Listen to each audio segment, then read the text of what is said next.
Hi friends, welcome to R K competitive Adda YouTube channel. So ఈ వీడియోలో మనం ఆంధ్రప్రదేశ్ రాష్ట్రంలో డిఎస్సికి సంబంధించి అఫీషియల్ అప్డేట్స్ మనం చెక్ చేసినట్లయితే కనుక డిఎస్సి నోటిఫికేషన్ కోసం గత 6 ఏళ్లుగా ఎదురు చూస్తున్న అభ్యర్థులకు సంబంధించి మనకి ఎవరైతే డిఎస్సి కోసం ప్రిపేర్ అవుతూ ఉన్నారో వారందరికీ ఫ్రీ ఆన్లైన్ టెస్ట్స్ అనేవి మన ఆర్కే కాంపిటేటివ్ అడ్డా .com గూగుల్లోకి వెళ్ళి ఆర్కే కాంపిటేటివ్ అడ్డా .com అని సెర్చ్ చేయండి. మన వెబ్సైట్లో ఫ్రీ ఆన్లైన్ టెస్ట్ అని రాసుకోవచ్చు. అదేవిధంగా మనకి డిఎస్సి అప్డేట్స్ కావాలనుకుంటే టెలిగ్రామ్ ఛానల్ కూడా మీకు ప్రొవైడ్ చేయడం జరుగుతుంది. వీడియో డిస్క్రిప్షన్లో టెలిగ్రామ్ ఛానల్ లింక్ అయితే ఇచ్చాను. ఆ యొక్క టెలిగ్రామ్ ఛానల్ లింక్ ద్వారా టెలిగ్రామ్ ఛానల్లో జాయిన్ అవ్వండి. అయితే ఇక లేట్ చేయకుండా మన టాపిక్లో వెళ్ళలేదు కనుక ఫస్ట్ టైం మన ఛానల్ చూసినట్లయితే సబ్స్క్రైబ్ చేసుకోండి.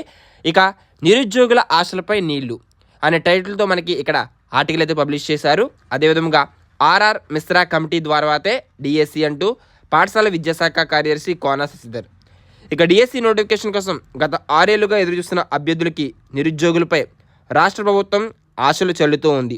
అయితే ముఖ్యమంత్రిగా తొలి సంతకం చేసిన హామీ 6 నెలలు గడుస్తున్నా ఇప్పటికీ అమలు కాలేదు. వివిధ కారణాలు చెబుతూ నోటిఫికేషన్ను రాష్ట్ర ప్రభుత్వం వాయిదా వేస్తూ వస్తుంది. అయితే నవంబర్ 6వ తేదీన విడుదల చేస్తామని చెప్పినా విడుదల చేయని విషయం తెలిసిందే. అయితే తాజాగా ఎస్సీ వర్గీకరణపై రాష్ట్ర ప్రభుత్వం నియమించిన ఏకసభ్య commission Rajiv Ranjan R R Mishra committee నివేదిక వచ్చిన తర్వాతే డిఎస్సి నోటిఫికేషన్ ఉంటుందని పాఠశాల విద్యాశాఖ కార్యదర్శి కోన శశిధర్ వెల్లడించారు.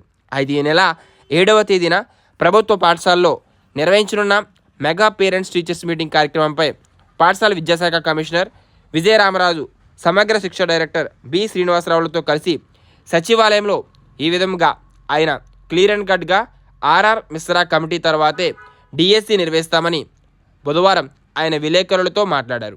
అయితే పాఠశాలలో ఉపాధ్యాయుల కొరత ఉందని, భర్తీకి సంబంధించిన నోటిఫికేషన్ ప్రక్రియ ఎంతవరకు వచ్చిందని విలేకరులు ప్రశ్నించగా ఆర్ఆర్ మిశ్రా కమిషన్ నివేదిక ఇచ్చిన వెంటనే తమ పని మొదలు పెడతామని ఆయన చెప్పారు. అయితే కమిటీ నివేదిక ఎప్పుడు వస్తుందో తనకు తెలియదని, ఈ అంశం తన పరిధిలో లేదన్నారు. అయితే ఈ విధంగా మనకి డిఎస్సికి సంబంధించి ఈ యొక్క ఆర్ఆర్ మిశ్రా నివేదిక ఎప్పుడు వస్తుందో కూడా మనకి వారు తెలియదని చెప్పడం జరిగింది. ఎప్పుడు వస్తుందో మనం వేచి చూడాలి. ఇంచుమించు ఒక 2-3 నెలలు ఖచ్చితంగా సమయం అయితే పడుతుంది. ఆ తర్వాతే డిఎస్సి నోటిఫికేషన్ వస్తుందని, ఆ యొక్క ప్రక్రియ అప్పుడే చేపడతామని వారు చాలా క్లియర్ అండ్ కట్గా తెలియజేశారు. ఎప్పటికప్పుడు డిఎస్సి అప్డేట్స్ అనేవి మన ఛానల్లో మీకు ప్రొవైడ్ చేయడం జరుగుతుంది. డిఎస్సికి ప్రిపేర్ అవుతున్న అభ్యర్థులకు కూడా జీకే, కరెంట్ అఫైర్స్, అదేవిధంగా మరిన్ని సబ్జెక్ట్స్ బుక్స్ అన్ని కూడా మీకు మన టెలిగ్రామ్ ఛానల్లో ప్రొవైడ్ చేస్తున్నాం. ఇంట్రెస్ట్ ఉన్న ప్రతి ఒక్కరు కూడా జాయిన్ అవ్వండి. మరొక ఇన్ఫర్మేటివ్ ద్వారా కలుసుకుందాం. Thanks for watching. All the best for everyone. Have a nice day. జై హింద్.